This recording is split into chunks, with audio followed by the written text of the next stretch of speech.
Salam edukasi, salam sehat selalu. Hari ini kita belajar kembali dengan topik kehidupan politik Indonesia pada masa demokrasi liberal.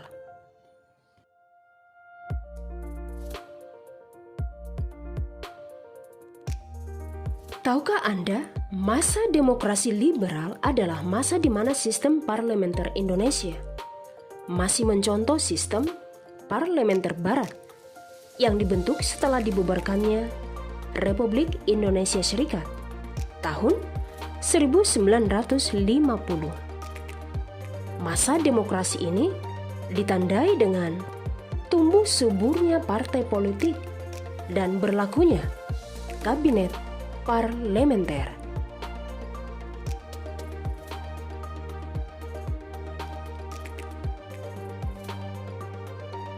Pemerintahan Republik Indonesia masih melanjutkan model demokrasi parlementer yang dipimpin oleh seorang Perdana Menteri dan bertanggung jawab kepada parlemen.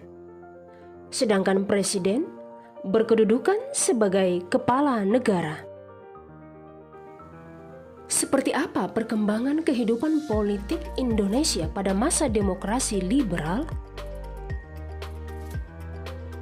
Pada kurun waktu 1950 sampai 1959, kabinet silih berganti, jatuh bangun karena munculnya mosi tidak percaya dari partai relawan. Di samping itu, terjadi perdebatan dalam konstituante yang sering menimbulkan konflik berkepanjangan. Jatuh bangunnya kabinet membuat program-program kabinet tidak dapat dilaksanakan sebagaimana mestinya. Dan ini menyebabkan stabilitas nasional, baik di bidang politik, ekonomi, sosial, dan keamanan terganggu.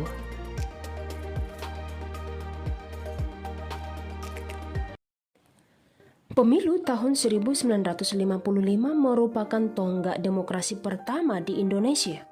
Pemilu yang dilaksanakan untuk memilih anggota parlemen dan anggota konstituante.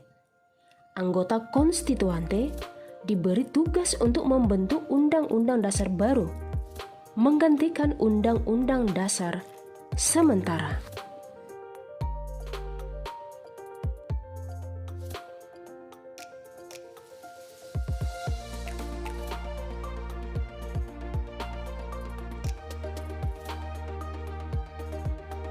Adapun 7 pergantian kabinet parlementer, 1 kabinet Natsir, 2 kabinet Sukiman, 3 kabinet Wilopo, 4 kabinet Ali Sastro Amijoyo yang pertama, 5 kabinet Burhanuddin Harahap, 6 kabinet Ali Sastro Amijoyo yang kedua, dan 7 kabinet Juanda.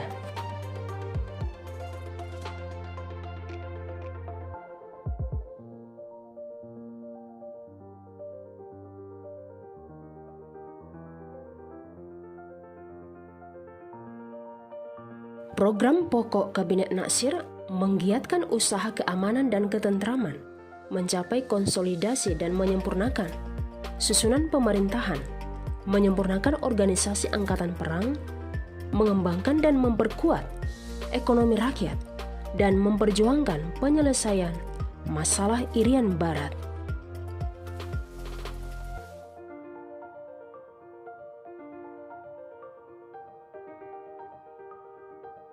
Program pokok Kabinet Sukiman menjamin keamanan dan ketentraman, mengusahakan kemakmuran rakyat, dan memperbaharui hukum agraria agar sesuai dengan kepentingan petani, mempercepat persiapan pemilihan umum, menjalankan politik luar negeri secara bebas aktif, serta memasukkan Irian Barat ke dalam wilayah Republik Indonesia secepatnya, dan menyiapkan undang-undang tentang pengakuan serikat buruh, perjanjian kerjasama, penetapan upah minimum, dan penyelesaian pertikaian buruh.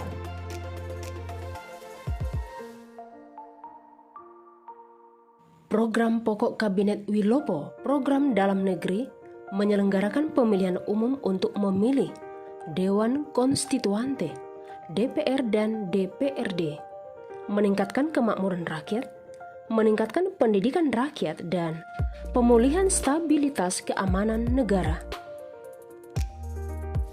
Program luar negeri, penyelesaian masalah hubungan Indonesia-Belanda, pengembalian Irian Barat ke pangkuan Indonesia, serta menjalankan politik luar negeri yang bebas aktif.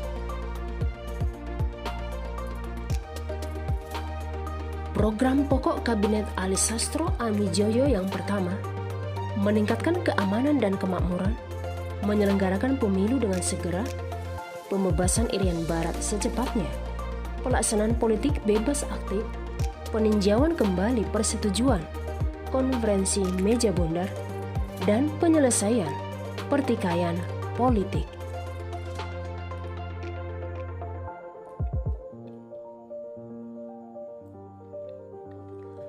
Konferensi Asia Afrika tahun 1955 memiliki arti penting bagi solidaritas dan perjuangan kemerdekaan bangsa Asia Afrika. Berkurangnya ketegangan dunia, Australia dan Amerika mulai berusaha menghapuskan politik diskriminasi ras di negaranya, dan Indonesia mendapatkan dukungan diplomasi dari negara Asia Afrika dalam usaha penyatuan Irian Barat di PBB.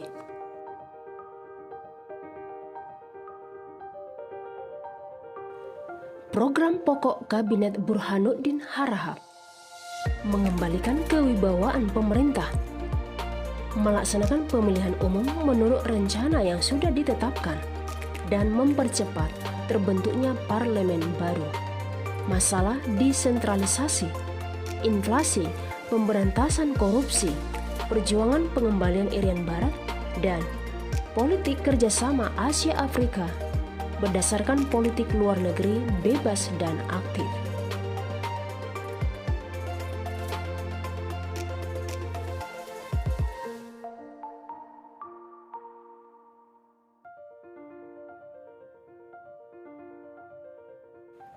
Program pokok Kabinet Ali Sastro Amijoyo kedua, perjuangan pengembalian Irian Barat, pembentukan daerah-daerah otonomi dan mempercepat terbentuknya anggota-anggota DPRD, mengusahakan perbaikan nasib kaum buruh dan pegawai, menyehatkan perimbangan keuangan negara, mewujudkan perubahan ekonomi kolonial menjadi ekonomi nasional berdasarkan kepentingan rakyat, pembatalan KMB, pemulihan keamanan dan ketertiban, pembangunan 5 tahun, menjalankan politik luar negeri bebas aktif, dan melaksanakan keputusan Konferensi Asia Afrika.